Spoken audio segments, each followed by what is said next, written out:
Bonjour. Alors, aujourd'hui j'aimerais réaliser une cloche avec un sorte de petit village à l'intérieur. Donc il en existe différentes tailles. Je ne suis pas sponsorisée par Rayer, hein, non, pas du tout. Mais par contre c'est vrai que j'utilise beaucoup de leurs produits. Tout simplement parce que à Créatitude on trouve énormément de produits Rayer. Donc c'est aussi pour ça. Donc vous avez ici le diamètre de la cloche. Est-ce que ça va faire le focus? Oui, ça fait le focus. Ou pas. Bref, voilà. Et donc il y a des villages qui vont avec. Alors là j'ai le prix, mais j'avais pas le prix de la cloche. Je crois que c'est à peu près le même prix. Voilà. Et on vous donne également la hauteur. Et j'imagine également la largeur. Non, pas du tout. Moi j'imagine que c'est pas très grand parce qu'en fait on peut placer comme on veut les éléments. Donc l'idée générale est de la placer comme ça dans la cloche, en sachant que si la cloche fait 30... excusez-moi, fait 13 cm de haut, on doit approximativement arriver là, dans la cloche, ce qui est pas mal. Mon collègue m'a également pris, parce que ça c'est un objet que j'aimerais aussi vendre au profit du FSE, donc pour le club de loisirs créatifs du coup. Donc je voulais faire un petit test. Si ça fonctionne, on pourrait éventuellement faire ce genre de choses avec mes élèves. Excusez-moi, je risque d'interrompre plusieurs fois la vidéo. J'ai l'impression d'avoir un chat dans la gorge. Qui m'a pris des petits personnages aussi. Je sais pas si je les mettrai, mais j'en mettrai peut-être un moins un. Ils sont à 2 €. Moi, je me suis acheté ça. Donc ça, c'est pas lui qui me l'a acheté, c'est moi qui avait décidé d'essayer ce truc-là. C'est de la pâte de structure sableuse finement blanche comme la neige à base d'eau. Je ne sais pas ce que ça va rendre, mais ça me donnait envie, hein, donc je voulais tester. J'ai pris également de la fausse neige, mais cette fois-ci un peu plus réaliste que celle d'avant. Je sais pas si ça fonctionne pas, ça fonctionne, non. Je sais pas si c'est mieux. Vous voyez, ça fait vraiment le flocon. D'accord. Plus que finalement les boules en polystyrène. Donc on va voir ce que ça va donner. Et j'aimerais bien tester ça. Ne serait-ce que pour, vous voyez, sur le toit de l'église. On va voir. Pour coller les différents éléments, il vous faut du gel médium. Alors, gel à intégration de matière, c'est pareil, d'accord. Et moi, j'ai pris un petit tube de 120 ml et ça vous coûte à peu près 5,50 €. Moi, le pot de 500, c'était un pot, et donc ça coûte forcément moins cher en pot. Et ça m'avait coûté 15 €. Voilà, le pot de 500 ml. Donc, je l'ai acheté il y a un an, je crois. Ouais, il y a un peu plus d'un an, j'ai acheté ce pot-là. Donc franchement, je l'ai pas encore terminé, hein, c'est juste que j'avais envie d'essayer le format tube. Donc franchement, je trouve que c'est pas excessif, étant donné qu'on va l'utiliser très très longtemps. Et moi, en l'occurrence, très souvent aussi. Pour coller tout ça, je pense que j'aurais besoin du pistolet à colle. Et puis bien sûr, j'aurais besoin de toutes mes peintures. Donc, je vais pas vous refaire toutes les peintures, mais vous voyez, c'est soit des peintures comme ça, soit des patines à passer directement sur le bois. Moi j'aime bien l'aspect bois, donc c'est vrai que je passe pas de couche de gesso en dessous. Mais si vous voulez vraiment quelque chose d'opaque, sur du bois comme ça, parce que c'est vraiment vraiment du contreplaqué, hein, d'accord. Sur du contreplaqué, franchement, si vous voulez pas voir le bois, pensez quand même à passer une couche de gesso ou un médium acrylique pour pouvoir permettre à la peinture de mieux accrocher. Moi, j'ai vraiment envie de voir le dessous, hein, donc chacun fait les choses un petit peu comme il l'entend. Et je crois qu'il n'y a pas d'ouverture facile. Voilà. J'imagine que ça doit faire comme les poules, ça doit se décrocher très facilement. Ouais, ça va. Ça se décroche assez facilement. Si vous avez des problèmes, utilisez plutôt un cutter. Un mini cutter. Mais vous voyez, ça se décroche facilement. Ok, bon bah je décroche tout ça. Et puis, ben, je vous montre un petit peu les étapes les unes après les autres. A tout de suite. Bon, alors, changement d'idée. Je décroche pas tout. Je vais tout peindre maintenant. Comme ça, ce sera peut-être mieux si je décroche pas, vu que ce sont des tout petits objets. Je m'en mettais peut-être moins sur les mains.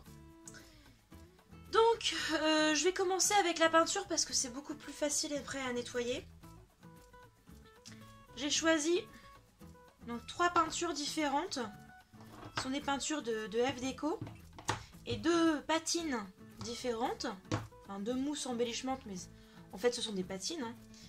Donc là, pour faire les arbres, je vais utiliser la Sea Spray Green, donc la 817, et l'Indian Gold pour donc c'est le numéro 802. De nouveau, je vais également utiliser les peintures caméléon de Fabrica Decorum, donc la Moonstone, donc la 05 et la Golden Pearl 03, ainsi qu'une peinture métallique toujours de F Déco, la Mint, la numéro 14. Voilà. Et ben allons-y, hein. On va commencer par les peintures, ce sera peut-être le mieux. Donc la Golden Pearl que j'ai pas utilisée depuis un petit moment. Et vous voyez, je vais commencer par utiliser ce qu'il y a dans le pot, ce sera mieux. Donc je vais faire le... Enfin, je pense que je vais faire l'église. Le mur de l'église de cette couleur.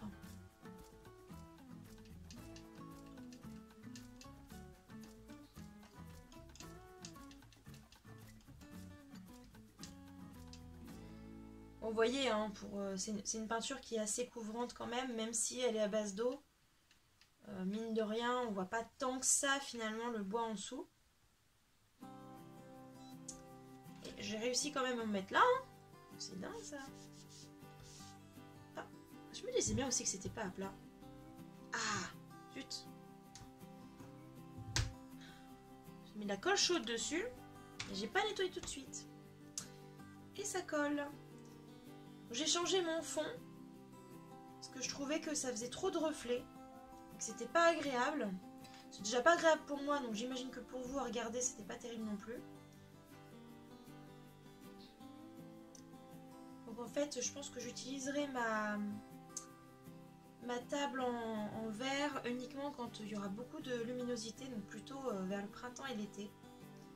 Puis en hiver, je me contenterai de tapis comme ça, même si c'est vrai que c'est moins pratique du coup pour faire de la peinture. J'ai bien un autre tapis de découpe pour patouiller, mais j'ai un peu honte, il y a vraiment de la peinture. Pour le coup, il y a vraiment de la peinture partout, mais c'est vraiment crado.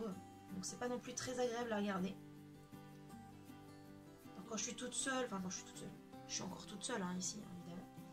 Mais quand je suis en train de filmer, ben, j'utilise quand même un fond qui est pas non plus moche. Voilà. Donc ça aussi. J'ai le dessin pour m'aider, hein, pour savoir exactement ce que je vais peindre. Je pense que je vais peindre en doré les étoiles. Donc celle-ci. Ça je vais utiliser pour les arbres. Le toit va être en Moonstone, c'est du bleu grisé caméléon. Oh, je sais pas trop comment vous expliquer. Hein. Et le tour des fenêtres en mint. En gros, ça va être ça. Le sol, ben, je sais pas trop. J'hésite.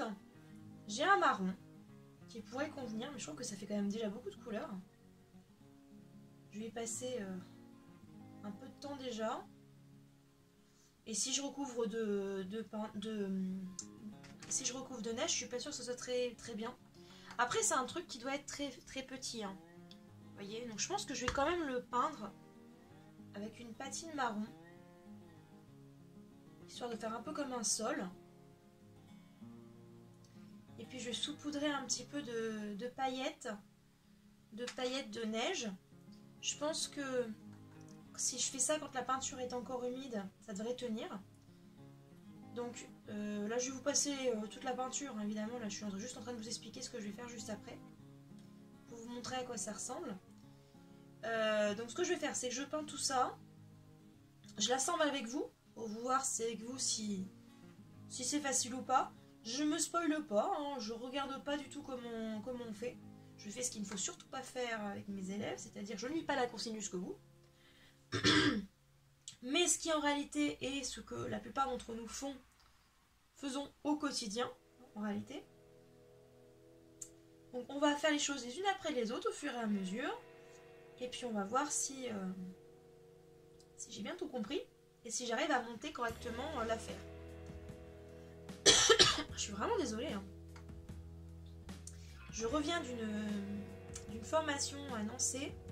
On a regardé un peu les étoiles. On a passé la nuit à observer les étoiles. Enfin la nuit. Une bonne partie de la nuit. Enfin on est rentré juste avant minuit. On a passé vraiment toute la... De 9h à minuit. À 9h du matin à minuit on était en train de discuter des étoiles, des météorites et compagnie. Hein.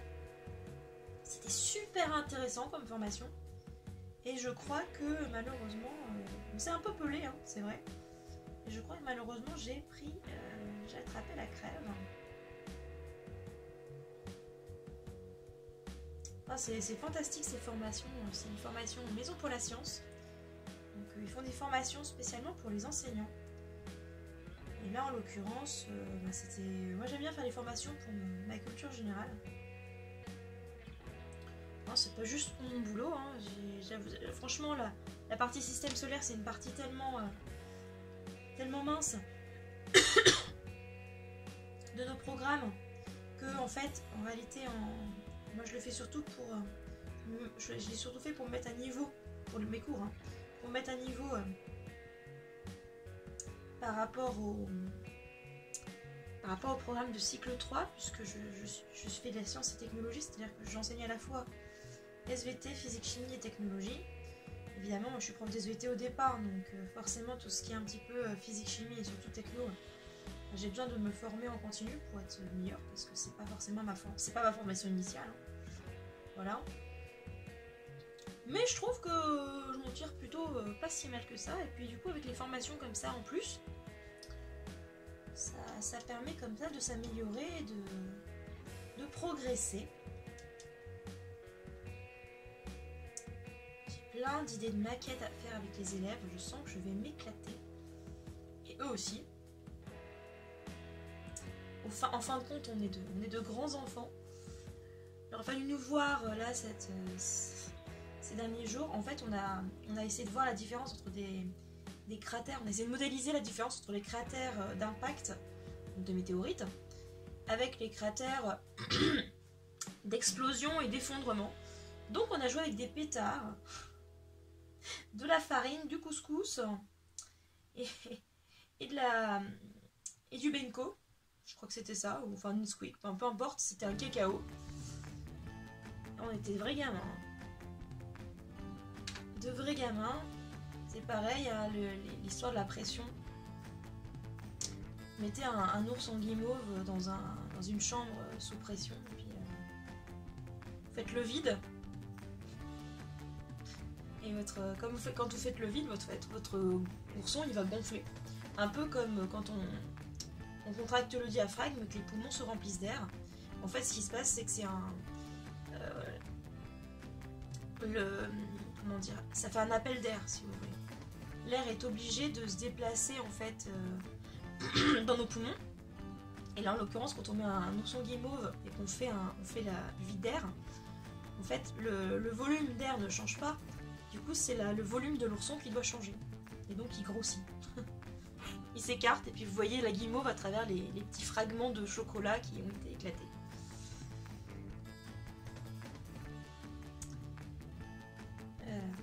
On s'est bien amusé, on a fait des mécanos aussi. On a essayé de construire des maquettes pour modéliser les éclipses, pour modéliser donc la Lune, la Terre, le système solaire. Donc pour ça, on a utilisé différents instruments. Et ce sont des maquettes que je peux tout à fait reproduire avec les élèves. Il suffit que je leur donne ce qu'on appelle une gamme montage. Et puis avec les différents matériaux et puis les différents éléments, et à eux de monter tout ça. C'est ni plus ni moins que ce qu'on fait avec, en plus simple évidemment, que ce qu'on fait avec les Lego et les Playmobil. Hein. Mais mine de rien, si on n'a jamais appris à faire ça, si on manipule pas du tout, et ben c'est pas si facile que ça au début. Quand il faut utiliser un tournevis, quand il faut utiliser une pince plate, c'est assez... quand il faut reconnaître les différents éléments, hein. C'est pas non plus évident. Donc je trouve que c'est plutôt intéressant, et en même temps on fait la partie... il y a des connaissances et il y a des compétences. J'ai vraiment appris plein de trucs à ce stage, c'était vraiment chouette. Finalement je suis en train de parler avec vous et de faire le tutoriel en même temps.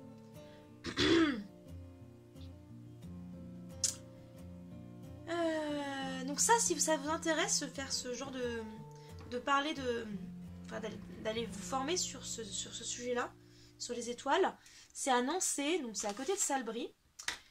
C'est le pôle des étoiles. Ils accueillent du public, des scolaires mais aussi du public. Alors la formation que moi j'ai faite, elle est réservée aux enseignants. D'ailleurs il faut avoir un bon niveau hein, en géologie et en chimie pour la suivre. Moi je vous avoue que j'ai pas forcément suivi toute la partie chimie non plus. Donc j'imagine qu'une personne qui n'a pas fait vraiment d'études dans ce domaine-là, c'est un peu chaud quand même. Hein. Mais il y a toute la partie planétarium qu'on a faite au tout début et qui est tout à fait accessible. On a visité aussi les installations, les différents télescopes, les différents ensembles en fait qui permettent de capter des signaux venant de l'espace. Enfin, des signaux. C'est pas E.T. qui est un... Comment dire ?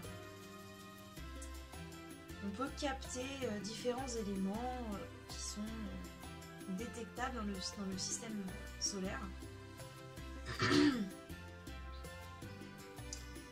J'ai que deux fenêtres? Non. Ah bah si. C'est limité. C'est cool ça. Ah ah. Mais moi si c'est pas le toit ça. Ça doit être le toit. Donc hop. Ça. Et je pense que ça doit être bon. Ok. Oui donc je vous disais, ils accueillent effectivement du public. Et donc il y a effectivement des expositions qui sont intéressantes. Vous avez le planétarium qui est intéressant. Vous avez la visite des locaux. Ce sont des endroits où les scientifiques vraiment travaillent. Hein. C'est pas un musée à proprement parler. C'est vraiment un endroit où il y a des scientifiques, il y a des chercheurs. Nous, ce sont les chercheurs qui nous ont fait la visite, donc je sais pas, peut-être que c'est aussi eux, j'imagine que c'est plutôt eux qui font les visites aux visiteurs. Il y a des... c'est disponible à tout niveau, hein, parce que j'ai regardé un petit peu les conférences, ateliers, on va dire ça comme ça.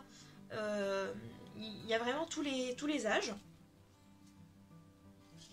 Et nous, on a été super bien reçus.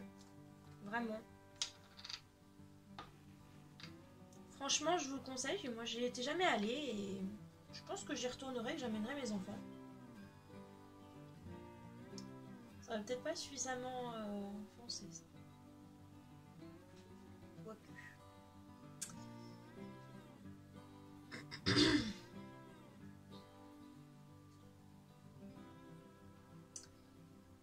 Voilà. Et alors par contre, ce qu'il faut savoir, c'est que pour y aller, en fait, prenez bien un GPS avec une carte intégrée, parce que vous ne captez plus rien à Nancy. À partir de Nancy, c'est fini. On est en plein milieu de la forêt. Et puis, de toute façon, il faut vous mettre en mode avion. C'est-à-dire que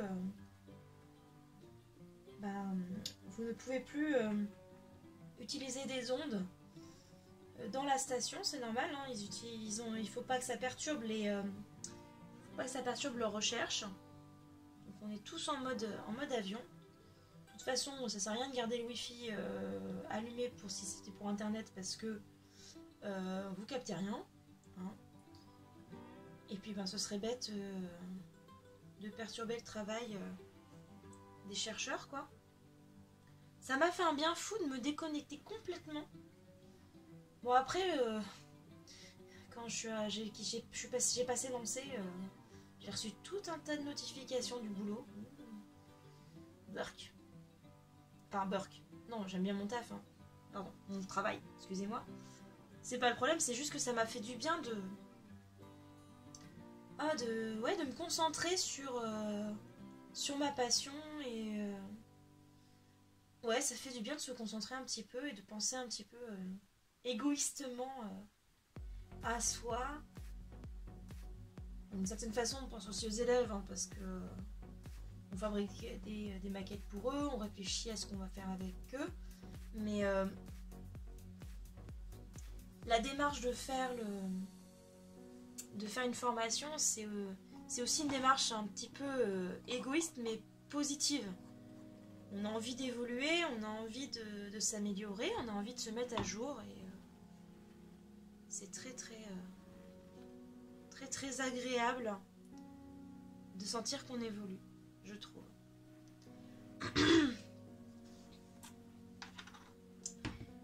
Moi j'aime bien faire les formations Maison pour la Science. Je sais pas s'il y a des collègues profs qui regardent. Mais vraiment ce sont des formations qui sont très intéressantes. On fait pas que jouer avec des pétards hein, évidemment. On passe beaucoup par la manipulation. Vous avez beaucoup de formations très axées physique et chimie parce que effectivement les personnes qui dirigent qui font la partie un peu pédagogie de la Maison pour la Science, ce sont surtout des profs de physique-chimie et même du point de vue chercheur, hein, l'essentiel des chercheurs qui interviennent, ce sont des physiciens ou des chimistes. En fait, la Maison pour la Science a une double casquette. Elle a une casquette pédagogique et puis une casquette chercheur et scientifique. Et les deux interviennent en parallèle, c'est-à-dire que les chercheurs amènent leurs connaissances et les pédagogues nous donnent des pistes pour les exploiter en classe. Et c'est vraiment des formations très chouettes. J'en ai fait une qui était associée à une conférence. Deux qui étaient associées aux conférences. Enfin, c'était pas vraiment c'était un atelier Maison pour la Science, c'était pas une formation. C'était sur Tolkien. Et j'avais vraiment aimé l'atelier. Et puis j'avais fait aussi science et science-fiction. C'était vraiment bien aussi.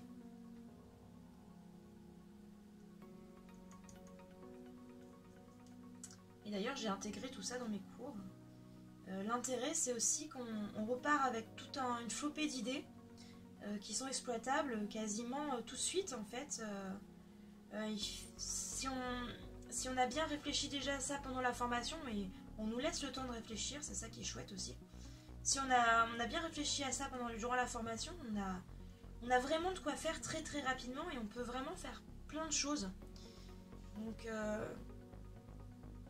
moi j'ai pu exploiter certaines choses pour de quelques semaines, il fallait quand même le temps de refaire mes séquences. Hein. Oui, parce qu'un cours ne s'improvise pas, hein. J'ai déjà entendu la réflexion plusieurs fois, un cours ne s'improvise pas. On se pointe pas devant les élèves sans avoir préparé ses cours. Alors moi j'imaginerais même pas faire ça, c'est juste pas possible. C'est pas possible de ne pas préparer ses cours. Moi je me réserve en fait un temps, je me réserve un mois sur deux, durant les vacances d'été, pour préparer mes cours pour l'année. Comme ça, pendant les semaines, j'ai juste des ajustements à faire en fonction de ce que je vois chez les élèves. C'est-à-dire que j'ai mon cours, et puis si je vois qu'il y a des élèves qui dans une classe galèrent un peu plus sur la rédaction, je vais peut-être axer justement le travail sur la rédaction pour les aider à parfois il suffit de pas faire grand chose dans une activité pour l'améliorer. Parfois c'est juste une mise en page. Alors ça prend du temps, hein. La mise en page, je crois que c'est un quart de la création d'une activité. En fait, je sais parce que je suis nulle en informatique. Je pense que c'est surtout ça. Je suis nulle en informatique, j'ai besoin de beaucoup écrire. Et je fais beaucoup de choses par papier, sous format papier. Et forcément, je passe beaucoup de temps à recopier après.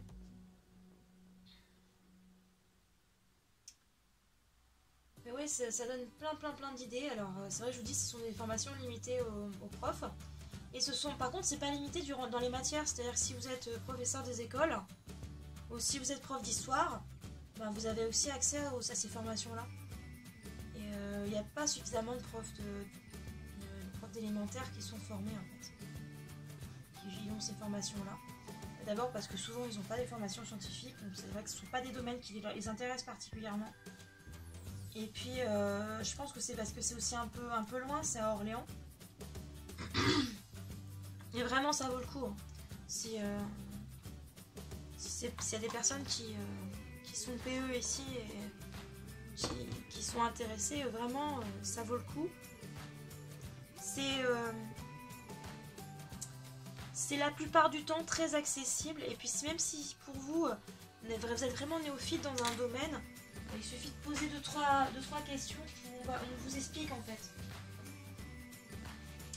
Il y a toujours quelqu'un qui vulgarise un petit peu toutes les informations et vraiment, on vous laisse pas sur la touche quoi. Bon, il est évident que sur cette formation-là, toute la partie chimie, j'étais un peu plus larguée que pour la partie géologique, évidemment. Hein. La reconnaissance des roches, ben, avec la reconnaissance des météorites par rapport à d'autres roches, c'était assez facile. Pour les cratères, c'était à peu près la même chose, donc c'était beaucoup plus facile. Mais oui, je vous avoue quand même que toute la partie chimique, c'était plus compliqué pour moi. Clairement plus compliqué. La partie physique aussi était un petit peu... Bah, j'ai appris des trucs. Les physiciens ont appris des trucs, les géologues ont appris des trucs. Et donc à cette formation-là, par exemple, il y avait un prof d'histoire, et puis une prof de maths, et un prof de techno, quoi.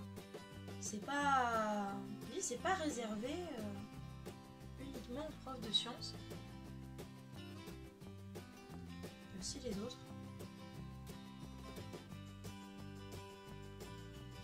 Alors, je fais volontairement ça, j'aimerais bien avoir un petit effet...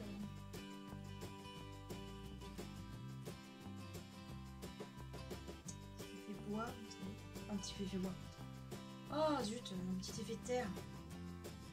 J'ai du mal à trouver mes... Parce que effectivement c'était un peu loin de chez moi, c'était à 2 heures de route de chez moi. J'ai profité pour aller voir ma famille aussi. Enfin, la famille, mes neveux, mon beau-frère, ma belle-sœur. Pas très loin.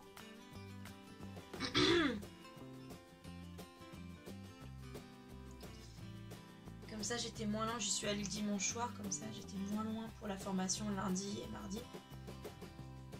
Ce qui est cool, c'est qu'ils nous avaient prévu aussi l'hébergement sur place. On n'avait pas d'hôtel à réserver, on était par chambre de 2.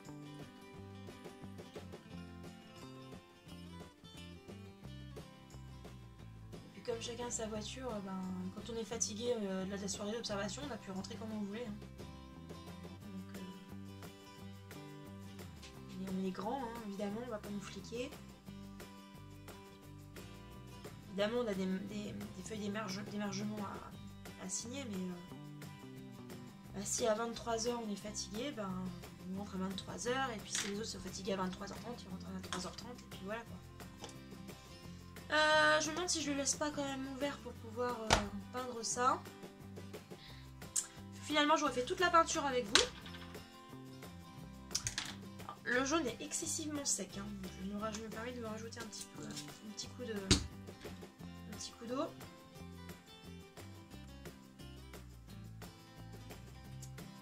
Pour les étoiles.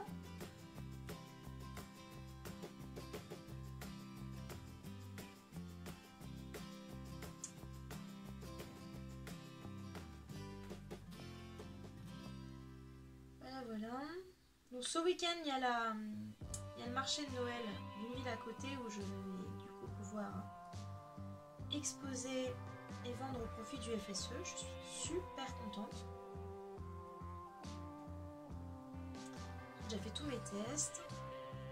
Ça me permettra de faire un petit test aussi pour les boules de Noël, si ça part bien ou pas.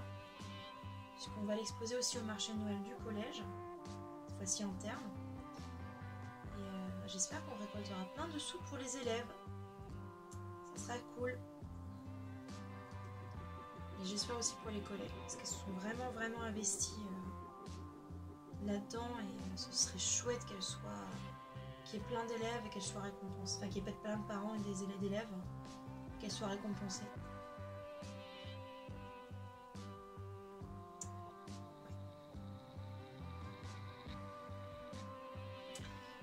Voilà. Bon. Si on assemblait tout ça, maintenant. Et puis je suis en train de me dire que non, je peux pas tout assembler parce qu'il faut aussi que je peigne derrière pour certains trucs. Bon, je vais assembler déjà la petite église. Et puis on verra ce que je dois peindre après.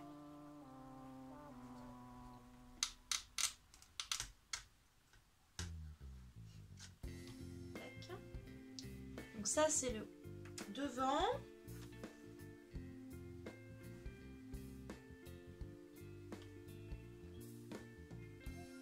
J'imagine que ça doit être le derrière.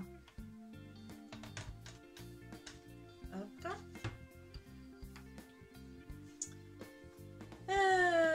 Donc, ça doit être les côtés.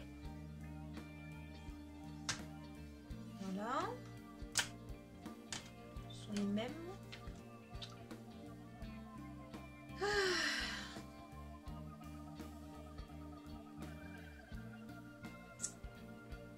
Ah.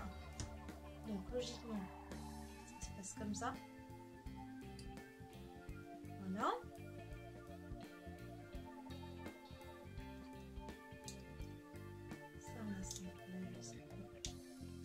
Ça en assemblage. Et ça ici. Voilà. Bon, je soupçonne qu'il faille quand même un petit chouillet de colle quand même. Hein.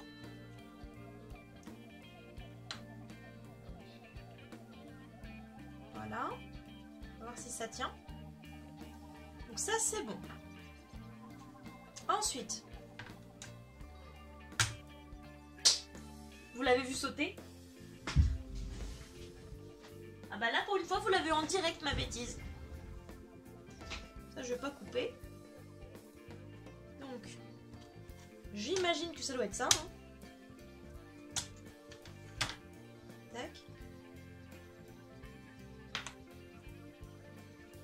Moi je vois pas comment faire autrement que coller. Hein. Il va falloir coller à un moment donné. Hein. Ensuite, le devant. Donc ça c'est le petit. Ah mais ça c'était un toit alors. Ah ça c'était un toit. J'aurais pas dû le mettre de cette couleur là du coup. Ah. Mais pourquoi ils disent qu'il faut pas coller? Je vois pas comment on peut faire sans coller, hein. Attendez, je vais juste peindre le toit, hein. Parce que du coup, ça c'est un toit.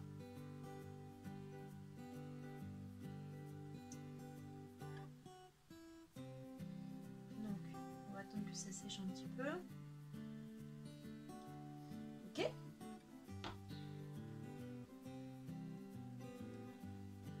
Tac. Hop. Ok, ça c'est... Aïe. Ça c'est bon.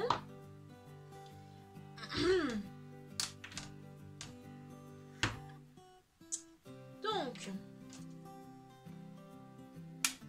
est-ce que ça, c'est le devant, le derrière et les côtés?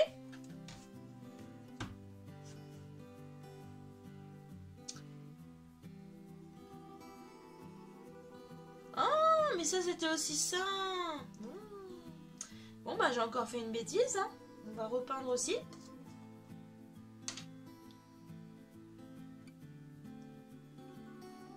Voilà ce qui se passe quand on lit pas tout au début.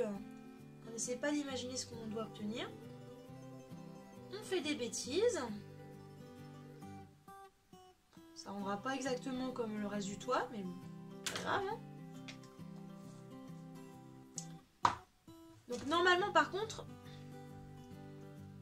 là, la pointe, la flèche, ça doit s'emboîter.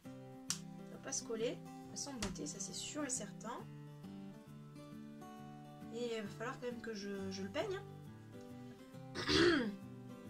Faut que je le peigne quand même. Hein. Donc, on va le mettre dans l'autre sens. On va peindre. Hop. Ou est-ce qu'on le fait dans l'autre sens comme ça direct? Parce que je vais faire ça pour les arbres. Je vais laisser en place les arbres, puis je vais juste retourner la plaque. Comme tout le reste c'est sec. Hein. Ça pose pas de soucis. Ok, donc les fenêtres, ça doit être bon. Youhou! Hop, la fenêtre, il n'y a pas de problème. Ça se colle devant les petits carreaux là. Donc là, ça je peux l'enlever puisque de toute façon les arbres ne bougent pas du sol. Ça je peux l'enlever aussi. Les étoiles, on peut les enlever aussi puisque pour la plupart je vais les laisser. Ah! Pour la plupart je vais les laisser en bas. Tac. Tac.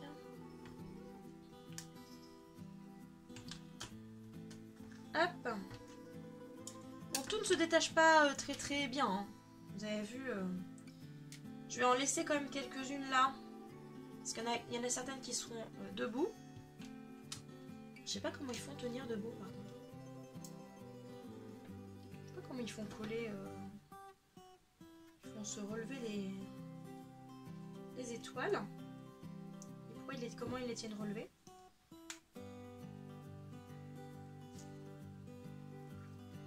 Voilà. Voilà. Est-ce que c'est sec? Boum. Hop. Deuxième toit. Top.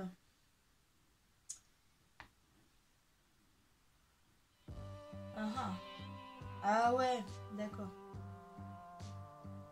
C'est parce qu'il y en a un qui est comme ça et l'autre comme ça. Voilà. Donc il faudra repeindre quand même sur le côté. Bon. Ok. Enfin la majorité aura été repeinte hein, quand même. Hein. Ok. Bon. Je vois pas comment faire tenir ça sans coller. Hein. Alors c'est moi qui suis pas très douée, hein, mais je vois pas comment on peut faire sans coller. Hein. Alors,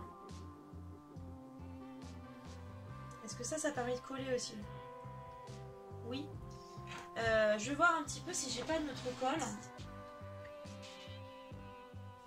J'ai la prise rapide. J'ai une anneau pour coller des paillettes. Et j'ai pour coller les éléments difficiles.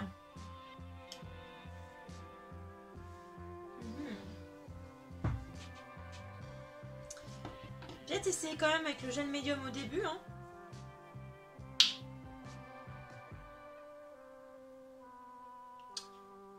Oh, ça m'agace. J'ai pas de pinceau prévu pour ça. Aïe.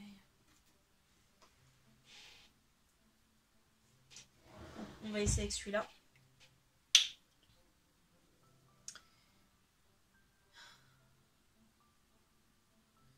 Je le sens mal. Hein.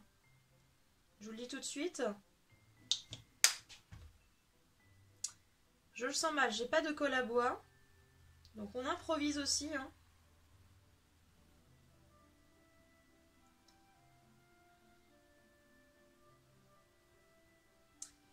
Et je suis en train de me dire... Ah, c'est pas vrai. C'est la même taille. Bon, on va voir. J'espère que c'est bon. Parce que j'ai l'impression que c'est collé.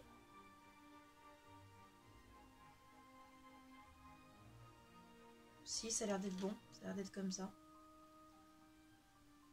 Bon, le gel médium a l'air de tenir sur le... de tenir dessus. Hein. Je pense qu'il faut une texture un petit peu épaisse. Ok.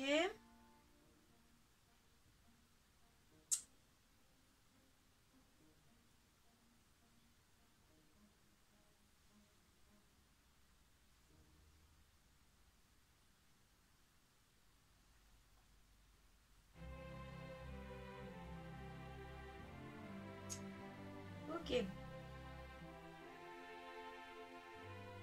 Pas si mal que ça. Ça bouge beaucoup parce que c'est pas sec, hein, mais... Je pense qu'on n'est pas si mal, en fait. Je tienne bien vertical.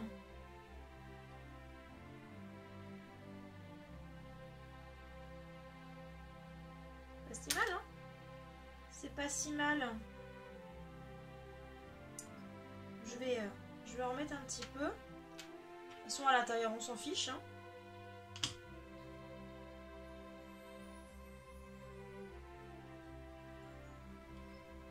Voilà.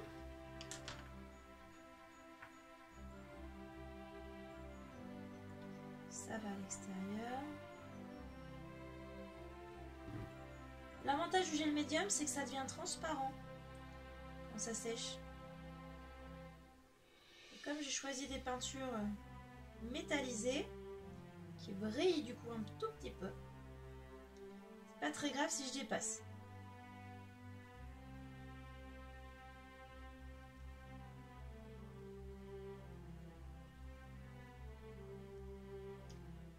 Ok. Donc ça, et puis après, ben j'imagine, hein, on doit en coller les deux côtés, hein. Voilà. Tout ça de côté. On doit certainement en coller les deux côtés.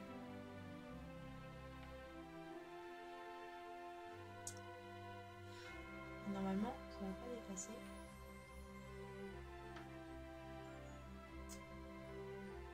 Voilà. Bon, j'étais en train de me dire, clairement, ça, aussi minutieux que ça, j'ai un doute sur la plupart des élèves que j'ai en club de loisirs créatifs. Hein. J'ai quelques incorruptibles qui en seraient capables. Je pense que clairement en 6e, c'est pas possible pour l'instant. Pour les 4e, peut-être. Il y a peut-être des 4e qui seraient volontaires pour ce genre de truc.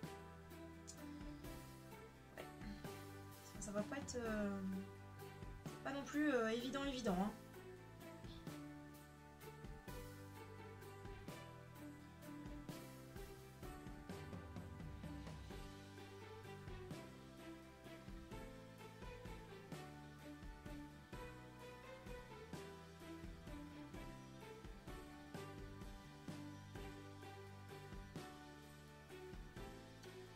Ouais.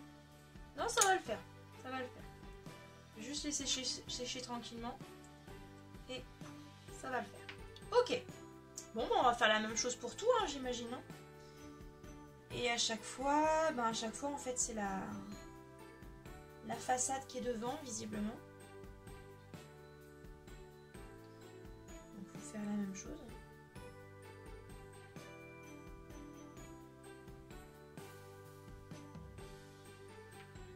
Hop. La façade. Tac.